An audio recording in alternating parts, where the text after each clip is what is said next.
Hello, welcome back to DS Outdoors. We're back again to do a quick product review, and it's a EDC bag, so I thought who better to bring in than my weapons expert, Jack Rapala. Hello there, glad to be back. Today we got the G4Free Tactical EDC carry bag. Little mini backpack. I mean, it's an EDC bag, so you're probably most likely carrying on the front like this. Spongy padded back for your comfort, obviously. And then we got 600D poly. This is going to be pretty tear resistant, pretty water resistant as well. It's got double stitched, so you know it's pretty high quality. It just feels pretty durable, to be honest. Feels like a nice backpack. Yeah, so there's a good amount of compartments on this backpack. The first one here, I was kind of surprised it actually is fairly deep. So you can probably, you can fit approximately maybe 2 or 3 AR mags in there to give you an approximate size of that compartment. You have the like an admin pouch here, so on the front that's to store smaller items, and then you have a larger main compartment in here where you can store, like they have this set up for a firearm, we'll go over that later, and then you have like some areas you can store certain items like the tripods, light straws, flashlights, multi-tools, and other things like that. Also magazines too. Yes. Yep.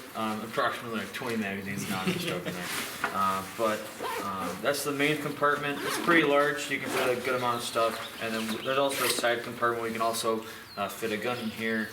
Or Drew is running this with a first aid kit, which is a good option to do because you need to have that tool on hand.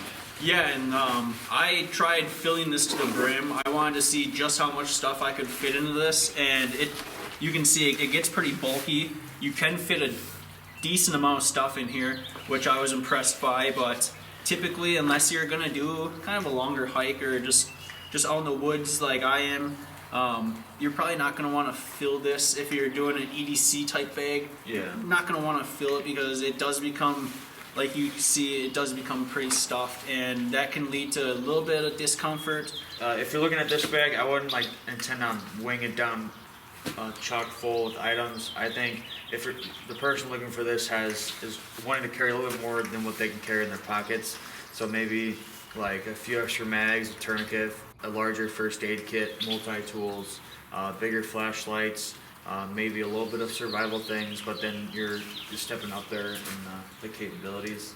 Yeah, exactly. And like I said, I just wanted to try pushing it to its limit.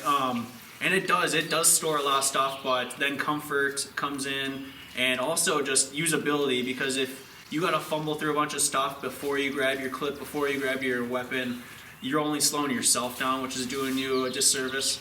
Now, in this aspect of this supplementing your carry as an EDC, that's a good area that you can use this bag in. So say if you're not using this just to carry your weapon or firearm, you can use this to supplement whatever you have in your pockets on your EDC.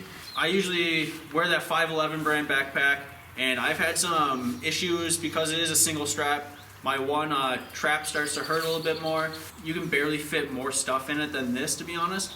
And when me and my brother were on that hike in Sauk Prairie and we saw those wolf tracks, that backpack wasn't going to be nearly as fast as opening this up and grabbing out my pistol right away. So when you see wolves and stuff like that, you start thinking, man, time is of the essence, because you'll kind of know if a wolf's coming at you. If a person's coming at you and you need to defend yourself, you want to be as quick as possible. And I do think that if I'm just going out for a day trip in the woods, I can fit everything I need to in there. Yeah, my first impressions were good for the price point this comes in at. It gives you a good amount of capability, and it's a thing to hold things. So if you need to carry extra stuff, it's a good option to look at as far as carrying extra tools, and if you're, like Drew said, day hiking, or if you're a little away from the house a little bit longer than you expected. I think it's a good grab. My other initial impressions of the bag is the intended use of it is to carry a firearm. I think this kind of goes into the gripe category. This does look tactical-ish. It doesn't, like, if my first impression of this is it looks like a gun bag, which probably isn't the best thing for carrying a gun. If you're trying to be discreet, you don't want people knowing that you're carrying a weapon. I fully agree. Yeah, especially there's Velcro right here. with the Molly placards, you're most likely you're not, if you're carrying this outside in public, you're not going to be using this Molly field anyway. So I don't like really seeing that there. The other thing is the compartment. It includes like an Uncle Mike style holster for your firearm. I would suggest getting rid of that entirely. That's not really a safe way to carry the gun. Also, if you're intending it as a sling bag where you sling it over your shoulder, or if you may run with it, or if the backpack may get turned upside down, the gun's just kind of flopping around here. So if you're looking at this, I would look to upgrade this right away, get a better Kydex holster, or even try to fit like a Safari Land, something in there that has retention, so you can keep that secure. My gun fits in there pretty snug on this holster, and as you can see, I got no flashlight, no red dot, no sights on there besides just what it came stocked, and my gun fits in there really snug. Jack, you got the flashlights, you got the red dots.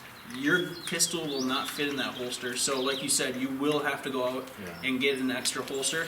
Another thing about this holster too, it's Velcroed on. I'm not a huge fan of that. It's the only spot on this entire bag that has Velcro option, so I don't know why it isn't just built in. I can see maybe if you're not going to use it as an EDC bag and just use it as a little pack, you don't even need the holster, but it is a EDC tactical bag, so it's going to have a holster, so I don't know why it's not just kind of built into the bag. I can honestly see myself getting a lot of use out of this bag. It's still a really high quality product, and for the simple stuff I'm using it for, I'm not doing the crazy competitions or the field work that you're doing, so I definitely see myself getting a lot of use out of this. Like we said, I think it's the perfect bag for a day hike.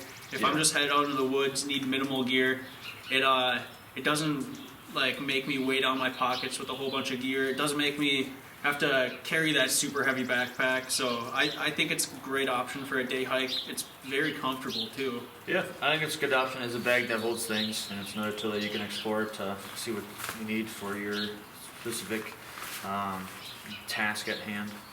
If you want to pick up one of these EDC bags for yourself, I will leave the link down in the description of this video so you can go check one out for yourself and see if you want to get one. We'll see you next time. See ya.